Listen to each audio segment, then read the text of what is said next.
Senate Minority Leader Chuck Schumer has promised to stop Brett Kavanaugh at all costs, but in order for him to actually be effective at doing this, he not only needs to swing at least one Republican to their side to vote against Kavanaugh, he's got to do something that I think will be even harder, and that is keep 100% of Senate Democrats unified in their opposition to Brett Kavanaugh.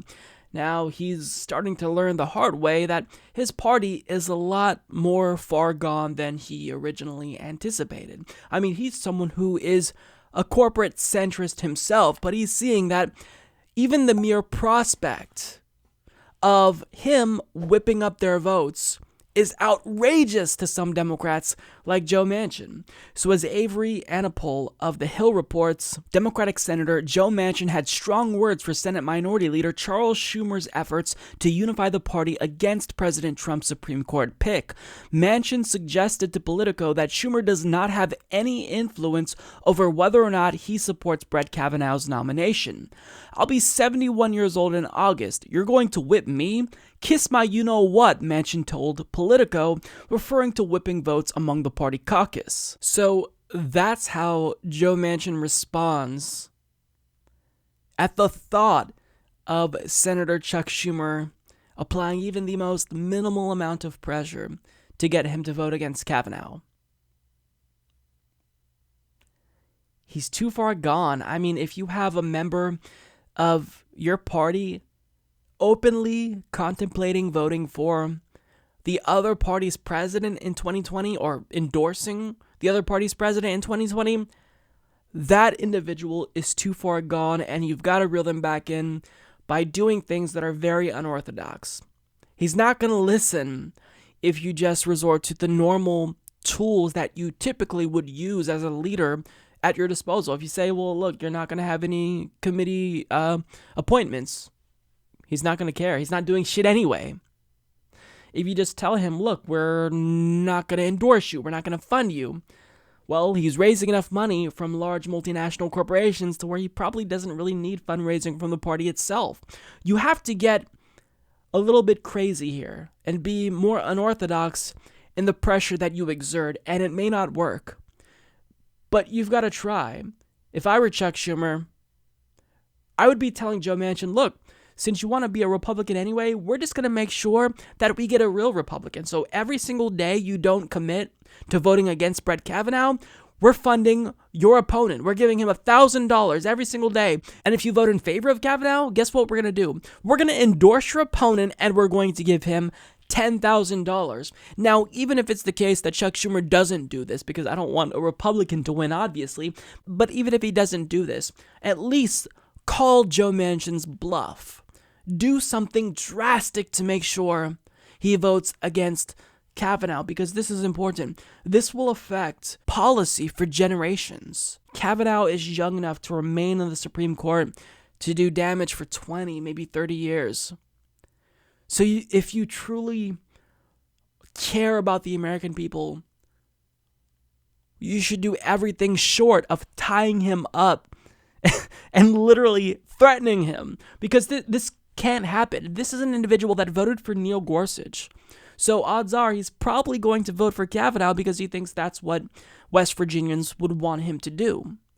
But that will be so problematic. I mean, for one, I don't understand why Joe Manchin hasn't just switched parties, because at this point he votes more with Republicans than Democrats. So I'm not sure why he continues to pretend to be a Democrat when clearly he wants to bat for the other team and has been batting for the other team. But Joe Manchin, I mean, if Chuck Schumer really wanted to stop Kavanaugh, you would be putting so much pressure on Joe Manchin. You'd be publicly shaming him every single day on news outlets, cable news shows. But I don't know if Chuck Schumer has the spine needed to get someone like Joe Manchin to acquiesce. I just don't.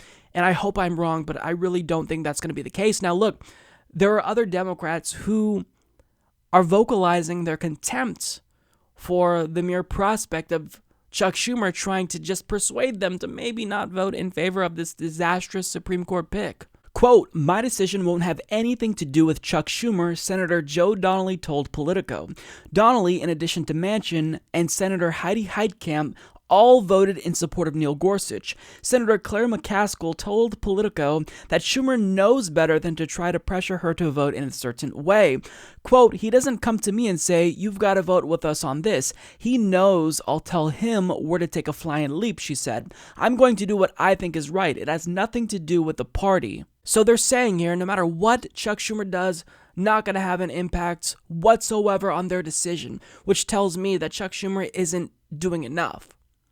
He's probably just tepidly saying, "Oh, will you please not vote for Kavanaugh? Can we please remain united? Oh, please, please, please, pretty please." That's not going to work, Chuck. It's not going to work at all. You have rebellious Democrats, basically children, who you need to discipline in order to get them to listen. And the nerve of them.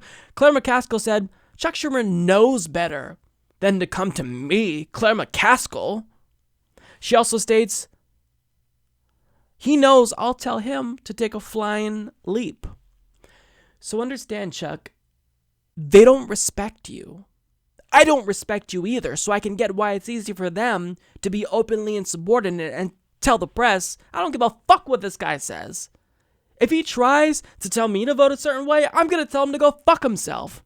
They can do that, Chuck, because you're a feckless leader, and simply politely asking them to please not fuck over the party's base for decades to come, that's not going to be enough. They need to be disciplined, reined in, withhold funding, withhold endorsements, go crazy on them to get them to not vote in favor of Kavanaugh. Because, again, the extent to which this would be an unmitigated disaster can't even be comprehended. It can. If he's confirmed, I mean, I don't even know what to say. It's going to further ruin the country. So you've got to stop this, but they're openly defying you, Chuck. Do something. Don't let them get away with this. Shame them. Withhold funding. And if you have to, threaten and maybe even possibly fund their opponents. Because this cannot stand. If they openly defy you and get away with it, guess what? You're no longer a leader, because other Democrats are going to do it because they know that they can get away with it. I mean, I shouldn't be having to educate Chuck Schumer on how to be a leader. You have to just be a leader, Chuck. You have to.